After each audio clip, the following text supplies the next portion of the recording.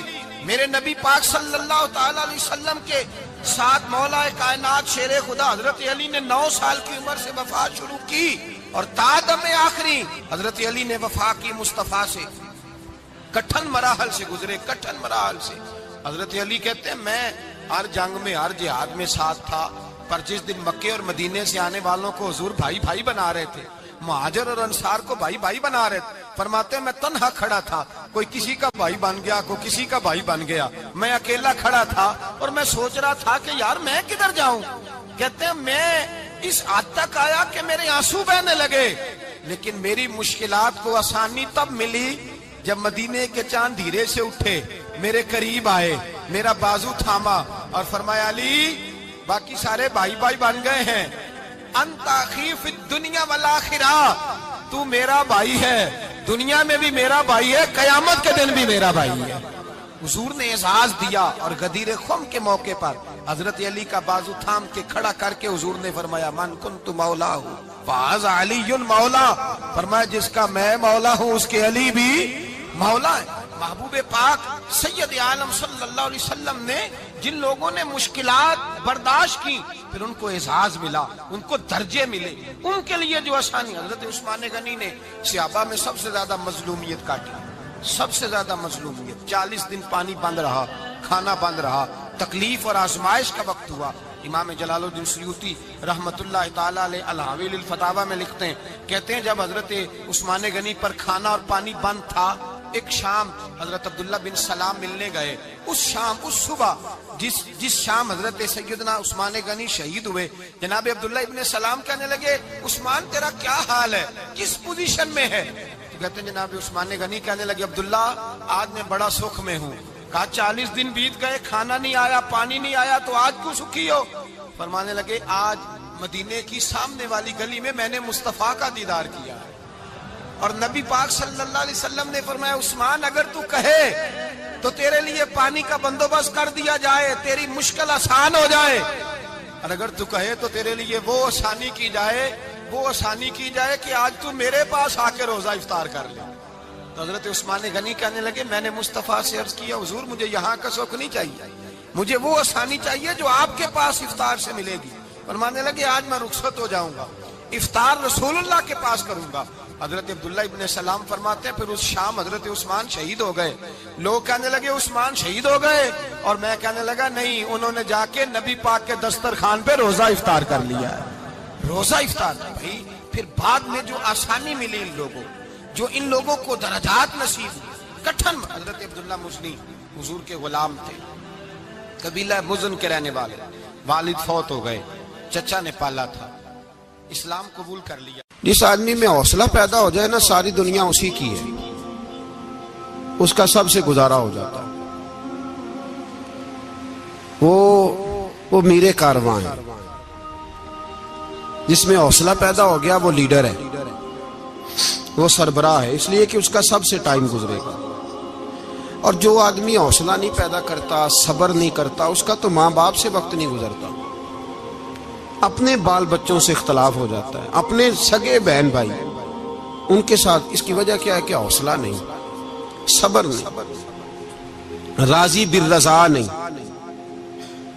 جو آدمی سمجھ لینا اللہ میرا رب ہے اور میرے حق میں جو کرے گا بہتر ہی کرے گا، وہ آزاد ہو گیا، وہ آزاد۔ جیم جان دا کچھ وسا نہیں ہوں، جان یار نو دے تے شاد ہو جا، اس سے دل دے ہیں فساد سارے، دل دلبر نو دے تے آزاد ہو جا، تے جے وہ رکھے آباد تے رو وسدا، تے جدوں کرے برباد برباد ہو جا۔ وزن نہیں بنتا شعر کا، لیکن میں کئی دفعہ کہا کرتا ہوں جے وہ رکھے آباد تے رو واسدہ جدوں کرے برباد تے چپ کر کے برباد ہو جا. اس میں لقمہ نہ دے، بحث نہ کر، یہ بھی نہ کہہ دیکھو جی میں نے کتنی، نہ چپ کر کے برباد ہو، بس ختم. اور ایک شاعر نے بڑی زبردست بات کہی تھی، نے کمال کر دیا. شعر سمجھ میں آ گیا تب بھی ٹھیک ہے، نہ بھی آیا تو شعر پھر بھی بڑا ٹھیک ہے، شعر پھر بھی بڑا ٹھیک ہے. اس نے کہا تھا تو اگر عشق میں برباد نہیں ہو سکتا تو جا، پھر تجھے کوئی سبق یاد نہیں ہو سکتا، پھر تو ناکام ہے زندگی میں، پھر تو الف بے بھی نہیں یاد ہوگا. تو اگر عشق میں برباد نہیں ہو سکتا تو جا، پھر تجھے کوئی سبق یاد نہیں ہو سکتا، پھر تو فارغ ہے. تو عزیزو یاد رکھو، صبر، حوصلہ، دانائی یہ آپ کو بڑا کرے گی. میرے رسول پاک صلی اللہ تعالی علیہ وسلم کو اللہ نے سمندروں سے بڑا حوصلہ عطا فرمایا تھا، سمندروں سے بڑا. سمندروں سے بڑا مشکل ہوتا ہے بیٹی کے قاتل سے صلح کرنا، بڑا مشکل ہوتا ہے، بڑا مشکل ہوتا ہے کانٹے بچھانے والوں کے رستوں میں پھول بچھانا. او بھائی یہ بڑا ہی مشکل ہے، بڑا جنہوں نے پتھر برسائے ہوں، مکے سے نکالا ہو، ان کے گلے میں پھولوں کے ہار ڈالنا. پر سلام اس پر کہ جس نے دشمنوں کو بھی قبائیں دیں، سلام اس پر کہ جس نے گالیاں سن کر دعائیں دی. تو حضور نے حلم کا مظاہرہ کیا، تدبر، صبر ایک تدبیر ہے، یہ آپ کو سیانا کر دے. جو اللہ نے آپ کو دیا اس پہ راضی رہے، صبر کرے، اور اپنے ارد گرد لوگوں کو دیکھ کے پریشان نہ ہو. نبی پاک علیہ السلام نے اپنی امت کو صبر سکھایا، اور ساتھ یہ بھی حکم فرمایا کہ مصیبتیں اور مشکلیں بڑے لوگوں پہ آتی ہیں، چھوٹوں پہ مشکلات، جو دل کے چھوٹے ہوں، ذہن کے چھوٹے ہوں، ان پر اللہ مشکل نہیں ڈالتا. ایک صحابی نے کہا یا رسول اللہ صلی اللہ علیہ وسلم سب سے زیادہ مشکلات کن پہ آتی ہیں؟ تو حضور نے فرمایا نبیوں پہ. کن پہ یا رسول اللہ؟ اس کے بعد تو حضور نے فرمایا پھر نیک لوگوں پہ، علماء پہ، صلحاء پہ، صوفیاء پہ، اتقیاء پہ. ان لوگوں پہ بڑی مشکلات ہوتی، یہ کٹھن راہوں سے گزرتے. بھائی تیار کریں ذہنی طور پہ اپنے آپ مشکلات کے لیے، آزمائشوں کے لیے، تکلیفوں کے لیے تیار کریں. جب آپ تیار رہیں گے پھر آنے والی مشکل آسانی سے گزر جائے گی، اور جب کہیں گے پتہ نہیں کیا ہوگا، حوصلہ چھوڑ جائیں گے، پھر معاملہ خراب ہوگا. دلیر رہیں. نبی پاک صلی اللہ علیہ وسلم کے مدینے آنے سے پہلے ایک شخص تھا، عبداللہ بن ابی سلول اس کا نام تھا. تو مدینے والے لوگ اس کو اپنا پیشوا مانتے تھے، اوس بھی خزرج بھی، اس کی تاج پوشی بھی کی، بڑی اس کی منتا تھی. جب حضور آ گئے تو اس کا کاروبار بند ہو گیا. اب لوگ یہ نہیں سمجھتے کہ میں غلط ہوں، لوگ کسی کے مفادات کو ٹھیس پہنچتی ہے تو مخالفت کرنے لگ جاتا ہے. اب اس کے حالات جب خراب ہوئے تو اس نے پتہ کیا کیا، جھوٹ موٹ کا کلمہ پڑھ لیا. سمجھ آ رہی ہے باتوں؟ جھوٹ موٹ کا. اور منافقوں کا ایک ٹولہ اس نے تیار کر لیا، جس کا قرآن مجید نے سورہ منافقون میں ذکر کیا. ایک جنگ کا موقع تھا، نبی پاک صلی اللہ علیہ وسلم تشریف لے گئے تو عبداللہ بن ابی سلول بھی چلا گیا. حضرت عمر فاروق رضی اللہ تعالیٰ عنہ کے ایک غلام تھے، وہ پانی لینے کنویں پہ گئے. ادھر سے انصار میں سے، چونکہ حضرت عمر کے غلام مہاجر تھے، انصار میں سے ایک شخص پانی لینے پہلے سے آیا ہوا تھا. پانی بھرنے میں کوئی اختلاف ہو گیا، جھگڑا ہو گیا، مار کٹائی تک نوبت آ گئی. حضرت عمر کے غلام نے کچھ چیز مار دی، اس شخص کو زخمی ہو گیا. اس نے پکارا، عبداللہ بن ابی سلول نے سمجھا کہ موقع اچھا ہے، دوڑا ہوا آیا اور آ کر اس نے کہا انصار مدینہ بھاگ کے آؤ، جلدی آؤ. اور بڑے غلط جملے استعمال کیے. کہنے لگا اگر ان لوگوں کو تم اپنا بچا کچا کھانے کو نہ دیتے مہاجروں کو تو آج یہ تمہارے سر پہ نہ بیٹھتے. معاذ اللہ ایسی باتوں پہ کہا کرے. بولے یہ روزمرہ کی گفتگو میں عادت بنائیں، کوئی ایسی بات کرنی ہو تو معاذ اللہ استغفر اللہ کہہ کے کرنی چاہیے. اس نے کہا کہ معاذ اللہ اب ان کو بچا کچا نہ دیں تو یہ ہمارے سر پہ نہ بیٹھتے. شور کیا اس نے. ہمارے ہاں بھی سیانے بندے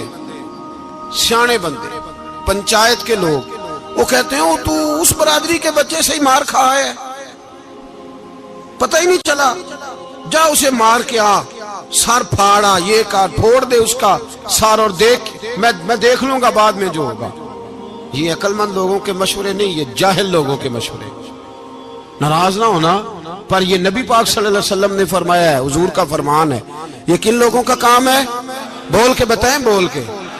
پڑھے لکھے سیانے بندے اس طرح کے مشورے یہ بالکل نہیں دیتے, جاہلوں کا کام. پکارا, مہاجر سارے اکٹھے ہو گئے, انصار سارے آ گئے, اور جب انصار آئے تو مہاجرین کو بھی پکارا, مہاجر بھی آ گئے. اب وہ گتھم گتھا ہونے لگے تو کسی نے جا کے محبوب پاک کے کان میں کہا, یا رسول اللہ وہاں تو مہاجر انصار لڑنے لگے. وہ پرانی لڑائیاں پھر سے جاگ گئی ہیں. نبی پاک تشریف لائے, حضور نے وہاں لفظ بیان کیے, فرمایا یہ تم نے کیا جاہلوں جیسا کام شروع کیا ہوا ہے؟ یہ کون سا کام ہے؟ اللہ کرے ہم سب اس کام سے باز آ جائے, آمین تو کہنا. اور تو اس برادری دے منڈے کوئی مار کھائیں. برادری کیا ہوتی ہے؟ برادری تو تعارف کے لیے. اونچ نیچ کہاں سے آ گئی؟ کہا میرے رسول پاک علیہ الصلوۃ والسلام نے, فرمایا تم جاہلوں جیسے کام کر رہے ہو. صلح کرائی, بات رفع دفع کرائی, لوگ چلے گئے, معاملہ ٹھنڈا ہو گیا.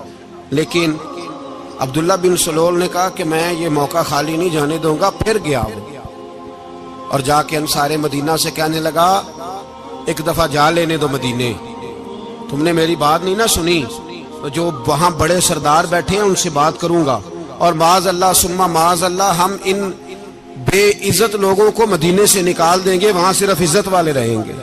یہ غلط جملے اس نے ادا کیے جس کو قرآن پاک نے سورہ منافقون میں بیان فرمایا ہے. اس نے یہ بات کی. ایک صحابی تھے حضرت زید رضی اللہ تعالیٰ عنہ, وہ سن رہے تھے. آ کے عرض کی, یا رسول اللہ صلی اللہ علیہ وسلم, عبداللہ بن ابی سلول تو اس طرح کہہ رہا ہے کہ مدینے جا کے عزت والے دوسروں کو نکال دیں گے, اور تم اگر اپنا بچہ انہیں نہ دیتے تو معاذ اللہ آج یہ ایسا نہ کرتے. حضرت عمر نے بھی سن لیا, حضرت عمر نے بات سن لی, تلوار نکالی اور دوڑے. حضور نے بازو پکڑا, فرمایا کدھر جا رہے ہو؟ کہا یا رسول اللہ اگر آج سزا نہ دی تو کل اور بات بھی کرے گا, اور اگر آج ایک قتل ہو گیا تو باقی سیانے بن جائیں گے. یا رسول اللہ مجھے چھوڑے, میں ماروں گا. حضور نے فرمایا عمر چپ کر, وہ جھوٹ موٹ کا کلمہ پڑھتا ہے, لوگ کہیں گے کہ محمد ابن عبداللہ نے اپنے ساتھی مارنے شروع کر دیے. چپ کر, حوصلہ کر, صبر کر, دلیری کر. حضرت عمر کہتے ہیں میری حضور کے کہنے پر میں ٹھہر تو گیا, پر وہ میرے اندر جو آگ لگی ہوئی تھی ٹھنڈی نہیں ہو رہی. کہتے ہیں میں چپ تو کر گیا. نبی پاک علیہ الصلوۃ والسلام نے پوچھا عبداللہ بن نبی سلول سے, تو نے یہ کہا ہے؟ کہنے لگا حاشا و کلا, میں نے بات ہی نہیں کی. ہاں. اب لوگ کہنے لگے کہ زید تو نوجوان ہے, تو یہ بوڑھا آدمی ہے, چلو صحیح کہتا ہوگا. حضور بھی خاموش ہو گئے. اللہ پاک نے قرآن مجید نازل فرما دیا, فرمایا اللہ نے سن لی ان کی بات جنہوں نے یہ کہا ہے. اور پھر لفظ بڑے حسین ہے, فرمایا یہ کہتے ہم عزت والے ہیں؟ نہیں, وللہ العزت ولرسولہ وللمؤمنین. فرمایا عزت تو اللہ کے پاس ہے, اللہ کے رسول کے پاس ہے, اور عزت تو مومنوں کے پاس ہے, مومنین کے پاس عزت ہے. یہ قرآن پاک نے سارا مضمون بیان کر دیا کہ عبداللہ بن نبی سلول غلط کہتا ہے اور حضرت زید صحیح کہتے. حضور نے کچھ نہیں فرمایا, جا رہا ہے قافلہ.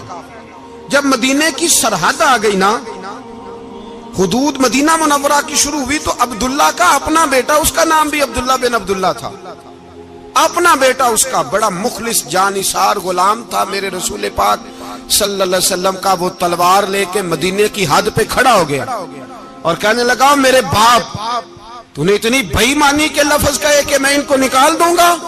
کہے اپنی زبان سے کہ میں ذلت والا ہوں, رسول پاک کو اللہ نے بڑی عزت عطا فرمائی, کہے ورنہ میں تیری گردن کاٹ دوں گا. بول, کہے حضور بھی عزت والے اور نبی پاک کے غلام بھی عزت. کہے اپنی زبان سے, کہے میرے رب کا یہ فرمان ہے, وَرَفَعْنَا لَكَ ذِكْرَكَ, حبیب میں خود تیرے لیے تیری شانوں کو بلند فرما دوں گا. تو تو دشمن ہو کے کہنے لگا میرے بیٹے مجھے معاف کر دے, مصطفیٰ تو بڑی عزتوں والے, ان کے غلام شانوں والے. جب بیٹا تلوار لے کے سامنے کھڑا ہوا، شہرت ہوئی، اب نبی پاک نے حضرت عمر کی طرف دیکھا، کہا عمر تیری بات صحیح تھی، اب جو ہوا یہ زیادہ صحیح تھا، وہ میں نے تجھے کہا حوصلہ کر، تدبر کر، وقت کا انتظار کر، یہ صحیح ہوا کہ وہ صحیح تھا؟ تو حضرت عمر فاروق کہنے لگے یا رسول اللہ میں گواہی دیتا ہوں آپ واقعی اللہ کے سچے رسول ہیں صلی اللہ علیہ۔ اتنی اچھی رائے، وقت فیصلہ کرتا ہے، تدبر سے چلے، دانائی سے چلے، علم پیدا کریں، بردباری۔ ہمیں کئی دفعہ سجدہ صاف کرنا پڑتا ہے، ہم جو کہتے ہیں بات اس کے الٹ نکل آتی ہے۔ ہم کسی شخص کے بارے میں کچھ تبصرہ کر بیٹھتے ہیں، کچھ عرصے کے بعد ہمیں پتہ چلتا ہے کہ وہ تو ایسا تھا ہی نہیں، ہم نے غلط بات کر دی۔ ہم بغیر تحقیق کے، بغیر تفتیش کے، حوصلہ نہ ہونے کی وجہ سے، صبر نہ ہونے کی وجہ سے ہم بہت سارے کام کر گزرتے ہیں، پھر ہمیں نقصان ہوتا ہے۔ اپنی زندگی میں حلم نہ چھوڑیں، حوصلہ نہ، لڑائیاں ہوتی ہیں نا گھروں میں، اس کی وجہ خامد ہوتا ہے، بیوی نہیں ہوتی۔ یہ بات گھر جا کے بتانا کہ آج انہوں نے کہا لڑائی کی وجہ کون ہوتا ہے؟ نہ بولو تسی، پر میں تے آنکھ ہی چھڑیا ہے، وہ تو ریکارڈ ہو گیا ہے۔ لڑائی کی وجہ کون ہے؟ جڑے باتیں لڑتے ہیں وہ کندے ہی نہیں پے۔ وجہ کون بنتا ہے جی؟ کیوں بلا؟ اس لیے کہ نبی پاک صلی اللہ علیہ وسلم نے فرمایا عورت کی عقل آدھی ہے تو تیری تو پوری ہے نا، جس کا مطلب ہے لڑائی اگر بچ سکتی تھی تو مرد کی وجہ سے بچ سکتی تھی، گھر میں امن ہو سکتا تھا۔ کہتے ہیں جی بڑی بیوقوف ہے میری سنتی نہیں، تو میں نے کہا جو اس سے بحث کر رہا ہے وہ سیانا ہے؟ بولیں، جو بحث کر رہا ہے وہ عقل مند ہے؟ بندہ تو چلو تھا وہ دانشور، شیکسپیئر، باتیں بعض اوقات اس کی کچھ ایسی ہیں۔ اس سے کسی نے پوچھا تھا عورتوں سے کون جیت سکتا ہے بحث میں، تو اس نے کہا تھا وہ جو ان سے بحث نہ کرے، جو ان سے بحث ہے۔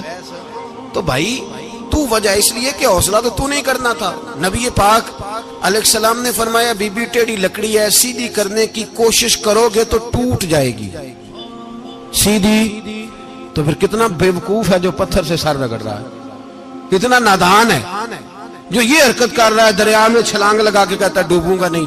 تو بھائی حوصلہ پیدا کرے، علم پیدا کرے، بہت ساری ایسی باتیں کرے کہ جس میں اشتعال آئے گا، فٹافٹ 3 لفظ طلاق کے دے دیے، اب بھاگا گیا مفتی صاحب کے پاس، او ہو 4 بچوں کا کیا بنے گا؟ اور یہ بات پکی ہے کہ بچوں کو صرف ان کی ماں ہی پال سکتی ہے، ان کی ماں۔ اور بات مجھے نہیں بھولتی، ایک شخص نے بیوی کو طلاق دے کے دوسری شادی کی، اس کا بیٹا تھا 10 سال کا، تو اس نے اپنے بیٹے سے کہا کہ بیٹے بتا پرانی اماں صحیح تھی یا یہ صحیح ہے؟ اس نے کہا نہیں ابا وہ تو جھوٹ بڑے بولتی تھی، یہ صحیح ہے۔ وہ جھوٹی تھی، وہ جھوٹ بڑے بولتی تھی میری سگی اماں، یہ سچ بولتی ہے۔ اس نے کہا وہ کیسے؟ کہنے لگا اس لیے کہ میں کوئی شرارت کرتا تھا تو میری سگی اماں مجھے تھپڑ مارتی تھی اور کہتی تھی تجھے روٹی نہیں دینی، جا دوڑ جا گھر سے۔ تو میں دوڑ جاتا تھا تو جھوٹ بولتی تھی نہیں دینی، پھر آدھے گھنٹے کے بعد مجھے ڈھونڈنے لگ جاتی تھی، ڈھونڈ کے لاتی تھی، پھر میری منت کرتی تھی، پھر مجھے کہتی تھی نہ مجھے ستایا کر، پھر میرا ماتھا چومتی تھی، پھر میری مرضی کا کھانا بنا کے دیتی تھی، پھر میرے منہ میں لقمے ڈالتی تھی۔ جھوٹی تھی، پہلے کہتی ہے نہیں دینی، پھر پیچھے بھاگتی ہے۔ یہ سچی ہے، میں شرارت کرتا ہوں تو تھپڑ مار کے نکالتی ہے، پھر میں منتیں کرتا ہوں پر روٹی نہیں دیتی، پیر پکڑتا ہوں نہیں دیتی، سچ بولتی ہے، اپنی بات پہ ڈٹ جاتی۔ او بھائی بچے اس کی ماں ہی پال سکتی ہے، تو نے 3 جملے کہتے سوچا ہی نہیں، تیرا کا گیا تو یہ تو نئی بیوی ملے گی، اور اس کا بھی کیا گیا، اس کو بھی شاید شوہر مل جائے۔ ان پھولوں کی پرورش صرف ان کا مالی کر سکتا ہے، دوسرا کر سکتا؟ تو نے حوصلہ ہی نہیں کیا۔ ٹھیک ہے غلطی بی بی کی تھی، پر تو مرد تھا نا، تیرے پاس تو دلیری تھی، فٹافٹی 3 طلاق کے جملے کہہ دیے۔ اور میرے رسول پاک علیہ السلام نے فرمایا جائز کام بڑے ہیں، پر طلاق جائز تو ہے، پر میرے رب کو پسند نہیں، اللہ کو پسند۔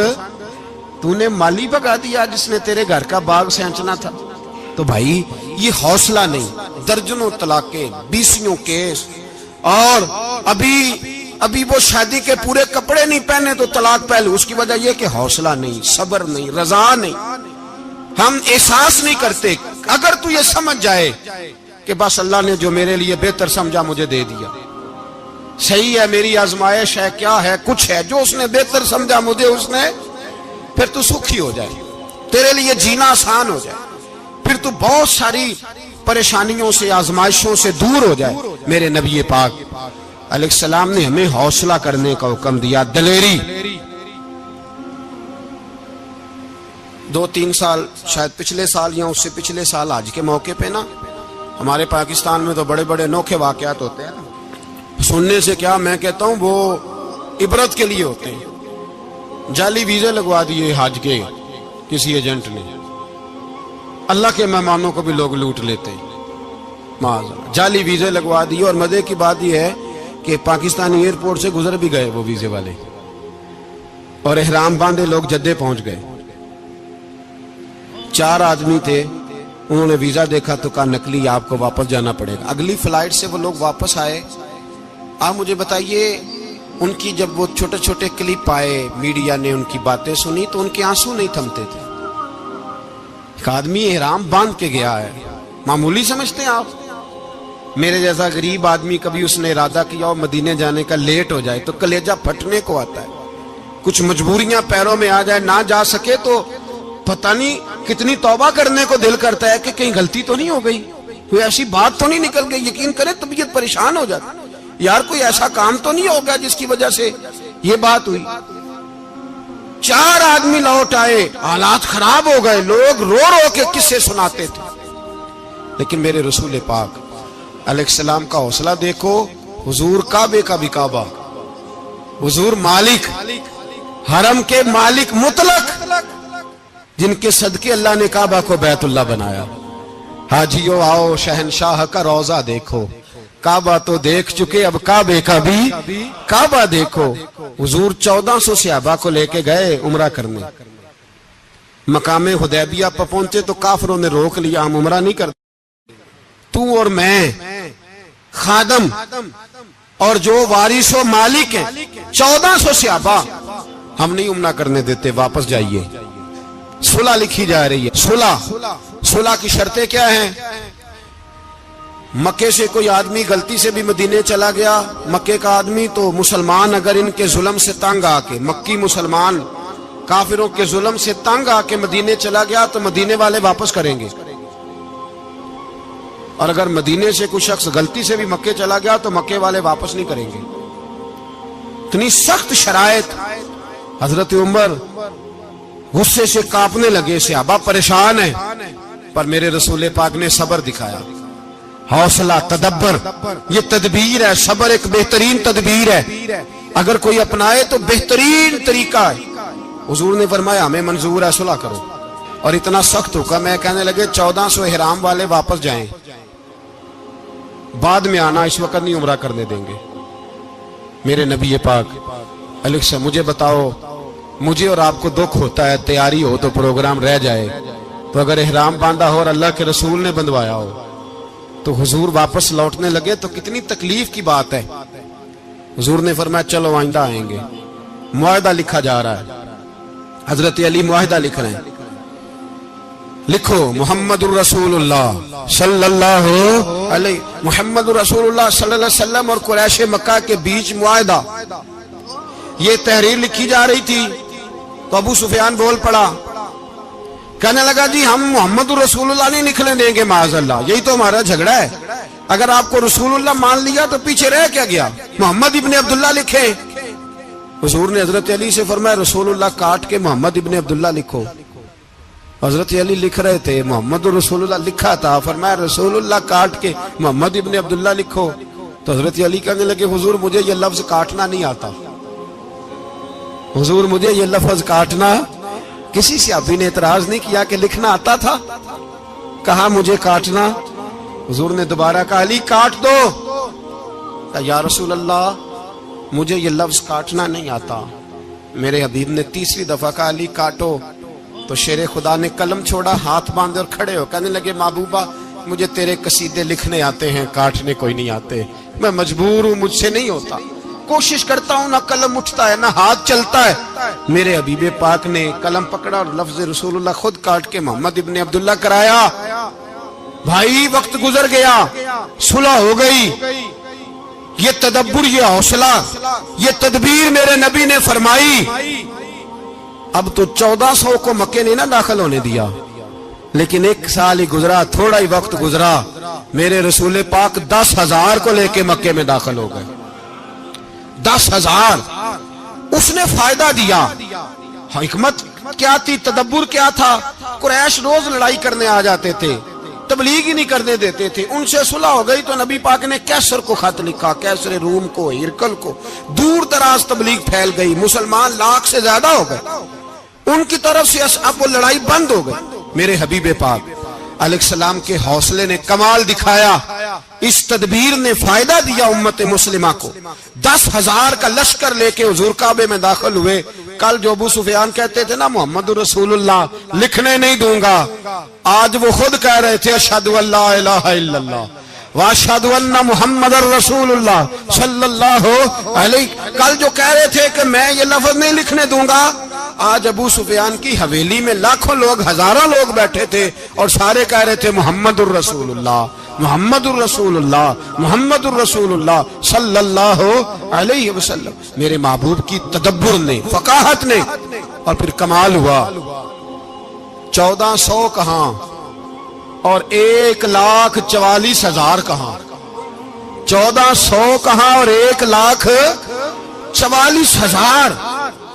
1400 کو نہیں جانے دیا عمرہ کرنے، میرے رسول پاک 1,44,000 کو لے کے حج کرنے چلے گئے۔ حضور نے حج کیا، ہر طرف لبیک لبیک کی صدائیں بلند ہوئی۔ یہ میرے نبی پاک کا تدبر ہے، حوصلہ ہے۔ اگر وقتی طور پہ حوصلہ کر جاؤ گے، دلیری کر جاؤ گے، آنے والا وقت آسان ہو جائے۔ حوصلہ نہیں، صبر نہیں، سکون نہیں، 2-4 باتیں، یہاں تک کہ لوگ ابا جی کی بات برداشت نہیں کرتے، ایسے جملے کہہ دیتے ہیں جو دوبارہ پلٹ کے نہیں آتے، ماں کو لفظ نہیں بولتے، باپ کی روح تک چھلنی کر دیتے ہیں وہ جملے، لیکن لوگ اس وقت حوصلہ کرنے۔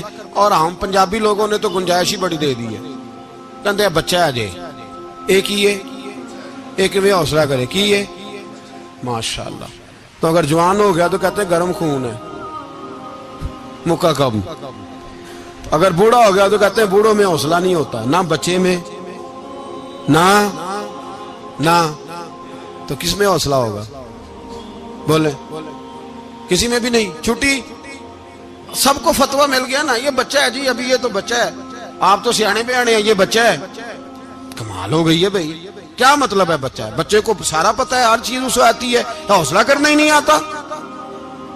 اور پھر کہہ دیا وہ تو گرم خون ہے۔ وہ کیا بات کرتے ہو، گرم خون؟ ابے کے گلے پڑ گیا گرم خون، اس کو کھڑا کرو نا ایس پی کے سامنے اور اس کو مار تھپڑ اس کے منہ پہ، تیرے گرم خون کا پتہ چلے۔ غریب کے یہ گلے پڑ گیا، اس کو کھڑا کرو ایس ایچ او کے سامنے، پھر پتہ چلے گا خون کتنا گرم ہے۔ وہاں بالکل چپ ہے، بالکل خاموش ہے، اور گرم خون اس کا صرف اماں کے لیے۔ جلال صرف رہ گیا اگر غریب گھر کی بیٹی بیاہ کے لایا تو صرف اس کے لیے، کوئی ایسی بات نہیں۔ ہم بڑے سیانے، ہمارا غصہ بڑا سمجھدار ہے، ہمارا وہ گرم خون بڑا سیانہ ہے، وہ جہاں دیکھتا ہے کہ معاملہ ہلکا ہے تو وہاں وہ گرم خون جلال میں، اور جہاں دیکھتا ہے کہ سامنے والا تگڑا ہے تو وہاں وہ گرم خون فوراً ٹھنڈا ہو جاتا ہے۔ حوصلہ پیدا کریں، زندگی حوصلے مند لوگ جیتے ہیں، جو حوصلے مند نہیں ہوتے وہ تو زندگی کا 1 سال لطف سے نہیں جی پاتے۔ حوصلہ کریں، مسکرائیں۔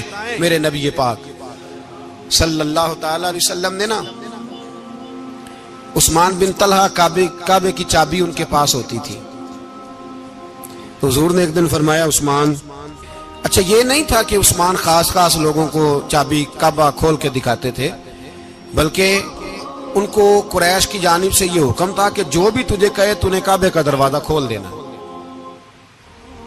نبی پاک علیہ السلام نے نا ہجرت سے 2-4 دن پہلے کہا کہ عثمان ذرا چابی دو، میں نے کعبہ اندر سے دیکھنا ہے۔ بڑے ٹھنڈے دل سے ذرا سننا، ادھر دیکھو میری طرف، ادھر دیکھیے گا ذرا میرے بھائی۔ میں نے ایک بندے سے کہا یار پانی کی بوتل دینا دکاندار سے، ایک ہے اس نے کہہ دیا نہیں میرے پاس۔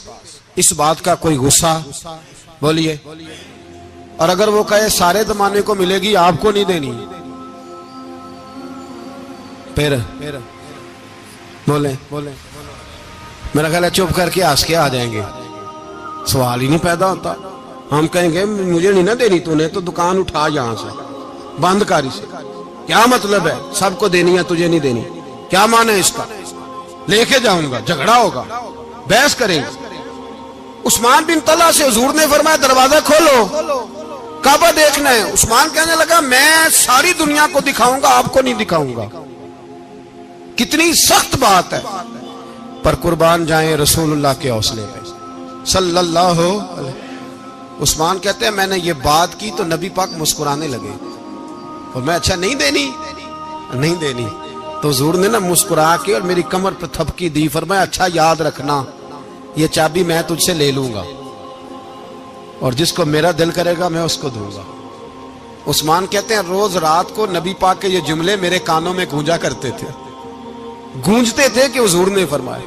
کہتے ہیں جس دن پتا چلا نا نبی پاک 10,000 کا لشکر لے کے آ رہے ہیں،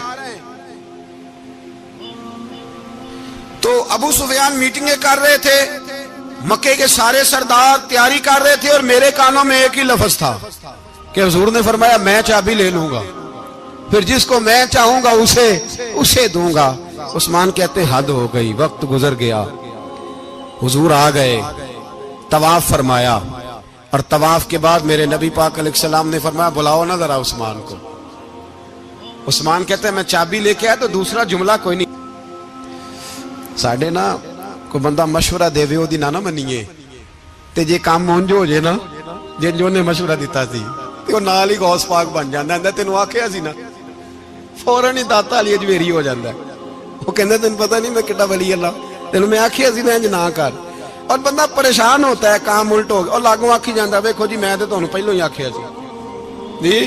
عجیب بات ہے، شیخ چلی کی طرح پیچھے پڑ جائے گا، میں نے تو پہلے ہی کہا تھا۔ او بس کر یار، اب تو خواجہ معین الدین اجمیری ہو گیا، بس کرو۔ مشورہ ہی ہوتا ہے، کسی کا مل جاتا ہے اور کسی کا نہیں لیا جاتا۔ فوری طور پہ بندہ اٹھ کے نہ تو ولایت کی چوتھی سیڑھی پہ چڑھ جائے گا، کہے گا میں تو ابدال وقت ہوں، میں کتب دورہ ہوں، میں نے تجھے کہا نہیں تھا۔ اب بس کر یار، کئی دفعہ مشورے صحیح ہوتے ہیں، کئی دفعہ صحیح۔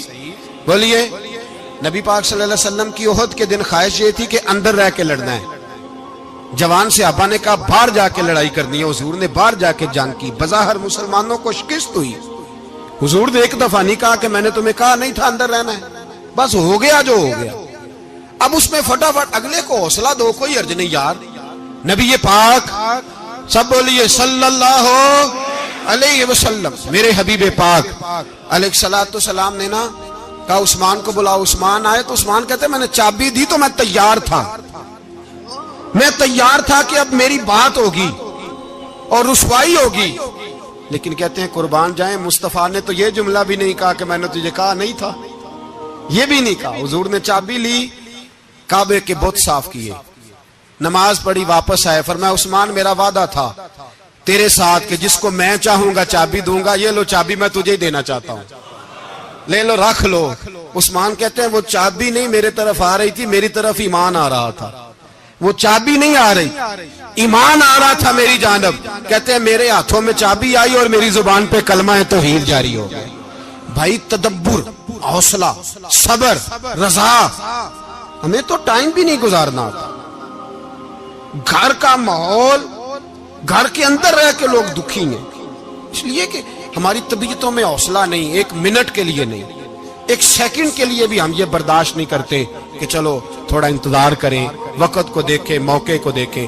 میرے نبی پاک علیہ السلام پہ اتنی مصیبتیں آئیں کہ پہاڑ پہ آتی تو وہ ریزہ ریزہ ہو جاتے، لیکن کسی مقام پر بھی حضور علیہ السلام شکوہ کرتے نظر نہیں آتے۔ ہم غریبی کا رونا روتے ہیں، ہر چوتھا آدمی کہتا ہے بڑا غریب ہوں، لیکن میرے نبی پاک علیہ السلام نے چوتھے دن کھجور کھائی، سرکہ کھایا ہے، اور موٹے بان کی چارپائی پہ آرام کیا۔ حضرت عمر نے کہا حضور کتنی تکلیف ہے؟ فرمایا عمر کوئی تکلیف نہیں، تھوڑا سا تو وقت ہے، جنت میں جائیں گے، ساری نعمتیں اللہ نے ہمارے لیے تیار کی ہوئی ہے۔ راضی بالرضا، راضی بالرضا، کوئی کسی قسم کا مسئلہ نہیں۔ ہمیں آزمائشیں آتی ہیں، تکلیفیں آتی ہیں، بیماریاں آتی ہیں، لوگ چھوٹی چھوٹی بات پر پریشان ہو جاتے ہیں، ذرا سی بات پر شکوہ کرتے ہیں۔ میرے رسول پاک علیہ السلام نے فرمایا جب میرا رب کسی کو بیمار کرتا ہے تو 2 فرشتوں کو بھیجتا ہے، جاؤ میرے بندے کی تیمارداری کر کے آؤ۔ اللہ اکبر، خود رب بھیجتا ہے، جاؤ میرے بندے کی۔ تو مجھے بتائیے جب اللہ بھیجے تو پھر تندرست خوش نصیب ہوا کہ بیمار؟ جی تندرست پھر خوش نصیب کون ہوا؟ میرے نبی پاک صلی اللہ علیہ وسلم نے فرمایا رب 2 فرشتے بھیجتا ہے، فرماتا ہے پتہ کر کے آؤ میرے بندے کا اس کا کیا حال ہے، حالانکہ اللہ سارا ہی جانتا ہے۔ فرشتے آتے ہیں، واپس جاتے ہیں، رب کریم پوچھتے ہیں بتاؤ میرا بندہ کیا کہتا تھا؟ اللہ تجھے سارا ہی پتا ہے، پر ہم سے پوچھتے تو بتا دیتے ہیں، وہ یہ کہتا تھا کہ میں اپنی رب کی رضا پہ بڑا ہی راضی ہوں، وہ تیری حمد کر رہا تھا، تیری تعریف کر رہا تھا، تیرا شکر کر رہا تھا، تیرے لیے کلمات حمد بیان کر رہا تھا۔ تو میرے نبی پاک علیہ السلام فرماتے ہیں، اللہ فرشتوں سے فرماتا ہے سنو پھر اگر میں اپنے بندے کو اس بیماری میں شفا دوں گا تو اس تندرستی سے زیادہ اچھی تندرستی دوں گا جو پہلے اسے عطا کی ہوئی تھی، پہلے سے اچھی صحت دوں گا، اور اگر اسے اس بیماری میں موت دوں گا تو پھر مرتے ہی اس کے لیے میں جنت کا فیصلہ فرما دوں گا۔ بھائی جب تو راضی بالرضا رہتا ہے، راضی بالرضا، بڑی سادی سی بات ہے بھائی، آپ گھر گئے روٹی مانگی تو اگر کسی نے کہا نا کہ اتنی تھکاوٹ ہے ٹائم پہ آیا کریں اس وقت، تو روٹی تو وہ بھی مل گئی پر اس میں لذت، وہ سکون نہیں، وہ سکون نہیں۔ میری اماں جی سالن پکا کے رکھ لیتی تھی تو روٹی جب بھی کوئی مانگتا تھا تو تازی بنا کے دیتی تھی، ان کی طبیعت تھی۔ تو میں اکثر ان سے کہتا کہ اماں جی پکا کے رکھ دیا کرو، تو کہتے تمہیں خوشی نہیں ہوتی جب تمہاری اماں تازی پکا کے دیتی ہے؟ خوشی ہوتی ہے، طبیعت میں خوشی ہوتی ہے۔ ان کا مزاج تھا، ذوق تھا، تو ہم سمجھتے تھے یار یہ بڑی سعادت کی بات۔ تو آپ گھر گئے رات کو تو گھر والوں سے کہا روٹی، تو فوراً اٹھے، فوراً، اور انہوں نے کھانا تازہ بنایا، اور ساتھ یہ بھی کہا باہر سے نہ کھایا کرے بندہ بیمار ہو جاتا ہے۔ کتنی ٹھنڈک پہنچتی ہے آدمی کے دل کو، سکون ملتا۔ تو بھائی بیماری تو آپ نے کاٹ لی، لیکن ساتھ کہو ہو بڑا بیمار ہوں، میں نے تو اتنے گناہ بھی نہیں کیے، ظلم بھی نہیں کیا، کسی کو کچھ بھی، اب بیماری تب بھی کٹ گئی۔ پر بڑی آزمائش، مریض ڈاکٹر کے گلے پڑ رہا ہے، اس کے لواحقین جھگڑے کر رہے ہیں، بیماری وہ بھی کٹ گئی۔ اور ایک بیمار وہ ہے جو چارپائی پہ لیٹا ہے اور کہتا ہے جس طرح میرا اللہ راضی اسی طرح میں بھی راضی، تو بیماری اس کی بھی کٹ گئی۔ حضرت یونس علی نبینا علیہ الصلوۃ والسلام نے ایک دن حضرت جبریل امین ملنے آئے تو جناب یونس علیہ السلام کہنے لگے اے جبریل، اللہ کے نیک بندوں میں جو اللہ کو اس وقت سب سے زیادہ پسند ہے نبیوں کے بعد، توجہ کرنا بات پر، جو سب سے زیادہ اللہ کو پسند ہے نبیوں کے بعد ولیوں میں، اور سب سے زیادہ اللہ جس کو اللہ کی بارگاہ میں عبادت گزار لکھا جاتا ہے، میری اس بندے سے ملاقات کرا۔ تو حضرت جبریل نے جناب یونس علیہ السلام کو ساتھ لیا تو ایک شخص کے پاس پہنچے جو آنکھوں سے اندھا تھا، دونوں ہاتھ اس کے سلامت نہیں تھے اور پورے جسم میں پیپ جاری تھی، ریشہ تھا۔ جب جا کے السلام علیکم کہا نا حضرت یونس نے، اس نے وعلیکم السلام کے بعد پہلا لفظ پتہ کیا کہا؟ اس نے کہا یا اللہ تیرا شکر ہے، یا اللہ تیرا، آپ بھی ادا کریں اللہ کا شکر، یا اللہ تیرا، اللہ تیرا شکر ہے۔ تو حضرت یونس علیہ السلام کہنے لگے تو شروع سے اس طرح کا ہے، نابینا بھی اور ہاتھوں سے معذور بھی اور سارا جسم شروع سے؟ تو بڑے ہی خوبصورت لفظ اس بیمار نے کہے، کہنے لگے نہیں حضور میں بالکل ٹھیک ٹھاک تھا، جب تک میرے رب نے چاہا کہ یہ دنیا کو دیکھے تو تب تک اس نے مجھے آنکھیں دیں، اور جب اس نے چاہا کہ اب اس کا دیکھنا بہتر نہیں تو اس نے واپس لے لی۔ تو یا اللہ تیرا شکر ہے، اللہ تیرا شکر ہے۔ پھر کہا جب تک اس نے چاہا کہ میرے ہاتھ رہے تب تک رہے، جب اس نے چاہا کہ میرے لیے بہتر نہیں تو اس نے لے لیے، تو یا اللہ تیرا شکر ہے۔ جب تک اس نے چاہا کہ میرا جسم صحیح و سلامت رہے تو رہا، اور جب اس نے چاہا کہ میرے لیے بہتر نہیں تو مجھے بیمار کر دیا، تو یا اللہ تیرا شکر ہے۔ تو حضرت یونس علیہ السلام کہنے لگے جبریل واقعہ یہ اللہ کا سب سے زیادہ شکر گزار بندہ ہے، سب سے زیادہ عبادت گزار بندہ ہے، سب سے زیادہ۔ میرے نبی پاک علیہ السلام نے فرمایا میرا مومن ہر حال میں ہی نفع میں ہے، نعمت ملے تو شکر کر کے نفع، مصیبت آئے تو صبر کر کے نفع. اپنی زندگی میں تحمل، بردباری، علم پیدا کرے، حوصلہ پیدا کرے. ہر آنے جانے والے شخص کے مزاج کے مطابق اسے نہ ملے، اپنا مزاج صحیح رکھے، اپنی طبیعت کے مطابق اپنے ماحول کو برقرار رکھے. علم کے ساتھ گزارا کرو گے تو رشتہ داروں سے بھی بنی رہے گی، دوستوں سے بھی بنی رہے گی، ہر ایک سے تعلق رہے گا. اور اگر آپ کے اندر یہ حوصلہ نہیں تو پھر سارے معاملات پریشانی کا شکار ہو جائیں گے. یہ تو آج کا مضمون تھا. ہمیں نا لوگ مشورہ دیتے ہیں، کہتے ہیں پیر صاحب درویشوں کو سیاست کی بات نہیں کرنی چاہیے. دیتے ہیں نا مشورہ لوگ؟ جی تھوڑا تھوڑا بول دیں، تھوڑا تھوڑا دیتے ہیں نا. اگرچہ ہم ان کی بات نہیں مانتے، اس لیے کہ اقبال نے کہا تھا جدا ہو دین سیاست سے تو رہ جاتی ہے چنگیزی. جدا ہو دین سیاست سے تو، اور پہلا فکرہ یہ ہے کہ جلال بادشاہی ہو یا جمہوری تماشا ہو، جدا ہو دین سیاست سے تو رہ جاتی ہے. اس نے کہا جب سیاست اور دین علیحدہ علیحدہ ہوتے ہیں تو چنگیز خان اور ہلاکو خان پیدا ہوتے ہیں. سیاست جب تک مسجد کے اندر رہتی ہے تب تک پاک صاف رہتی ہے، وہ گندی ہوتی تب ہے جب مسجد سے نکل جاتی ہے. حضرت علی کے زمانے تک مسجد میں رہی، پاک صاف رہی. یزید باہر لے گیا تو گندی ہو گئی. حضرت عمر بن عبدالعزیز دوبارہ مسجد میں لے آئے تو پھر پاک ہو گئی. لیکن پھر بھی ایک ساتھی نے مجھے کہا تو اس کی بات میں، سب کی باتیں نہیں مانتا، اس کی بات میری سمجھ میں آئی. وہ کہنے لگا جی اصل بات یہ ہے کہ سیاسی تبصرے تجزیے ہم اخباروں میں ٹی وی پہ جا کے بیٹھے، جا کے بڑی مہربانی میری طرف دیکھیں، وہ ہم سنتے رہتے ہیں تو ہمارا دل کرتا ہے مسجد میں صرف ہم رسول اللہ کا پیار ہی سنیں. تو میں نے کہا یار تیری بات دل کو لگتی ہے، یہ بات صحیح ہے، چلو یہ نیت اچھی ہے، یہ تیرا نظریہ ٹھیک ہے، مان گئے. ہم میں چلا گیا دکاندار کے پاس اور میں نے اس کو جا کے کہا کہ گاڑی کا انجن کھولو، اس طرح کرو، اس طرح. اس نے کہا مولانا آپ جا کے نا گھر تو فقہ کی کتاب کھولیں، اس لیے کہ گاڑی کے انجن کے بارے میں آپ کو معلومات، یا اگر آپ نے یہ کام کرنا ہے تو اس کو پڑھیں.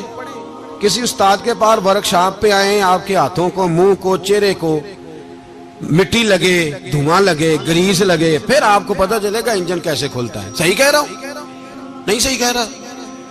دعا گلاں تو یہاں کر چڑی جے. صحیح کہہ رہا ہوں جی. اگر مولوی کو اجازت نہیں سیاست کی بات کرنے کی، اور مولوی کو اجازت نہیں کہ انجن کی بات کرے، تو سیاستدان کو اجازت ہے دین کی بات کرنے کی. یہاں تو وہ آئے نا مدرسے میں پڑھے، پورا دین حاصل کرے، پھر وہ بولے تو پھر تو ٹھیک ہو گیا. لیکن جب اسے سورۃ اخلاص بھی سیدھی نہیں آتی تو فتوے دینے کی اس کو ضرورت ہے کوئی؟ بولے نا یار کیوں چھیڑتے ہیں سیاست؟ ہم نا پچھلے جمعے جلوس نکالنا چاہ رہے تھے ختم نبوت کی ترمیم کے حوالے سے. حکومت وقت نے کہا کہ ہم واپس لیتے ہیں، تو میرے بہت سارے دوستوں نے کہا جی نکالنا چاہیے. انہوں نے کیا کیوں؟ میں نے کہا یار لوگوں کو بھی پریشان نہیں کرنا چاہتے، ہماری اپنی سڑکیں ہیں، کسی کو بس ٹھیک ہے. انہوں نے واپس لے لی تو بات ختم ہو گئی، ہم مان گئے، تسلیم کر لیا. اتنا ہمارا مطالبہ ہے کہ اس آدمی کو ضرور سزا دو جس نے یہ ترمیم کی ہے. لیکن ہم نہیں کرتے، کوئی نہیں نکلے، نہیں نہ نکلے بولے. تو وزیر قانون صاحب کو کیا مصیبت بنی ہوئی ہے نیا فتویٰ دینے کی؟ کہ ہے کوئی شوق انہیں دینا چاہیے فتویٰ؟ کہتے نہیں مرضیوں میں ہمارے درمیان تھوڑا ہی فرق ہے. مجھے یوں لگتا ہے کہ یہ جان بوجھ کر کوئی نہ کوئی ایسی شرارت کرتے ہیں جس سے لوگ اشتعال میں رہیں، جان بوجھ. حلم، حوصلہ، صبر ذات کے بارے میں تو ہے، لیکن اگر کوئی رسول پاک کی بے ادبی کرے تو پھر حوصلے کی بات ہے ہی نہیں. پھر تو جہاد کی بات ہے. اور میں دیانتداری سے مسجد میں باوضو بیٹھ کر جمعے کے دن مشورہ دیتا ہوں حکومت کو اور وزیر قانون کو مشورہ دیتا ہوں کہ نہ فرعون کی حکومت ساری زندگی رہی، نہ نمرود رہا، نہ جاج بن یوسف رہا، نہ یزید رہا. اور یار درباری بن کے حکمرانوں کی چاپلوسی کرتے کرتے تم یہاں تک آ گئے ہو کہ اب نبی پاک کی عزت کو ہاتھ ڈالنا شروع کر دیا ہے. اور آپ یقین کریں سیاسی جماعتوں کا اتنا برا حال ہے کہ ان کے لیڈر کے بارے میں کوئی بات کرے تو پاگل ہو جاتے ہیں یہ احتجاج کر کر کے.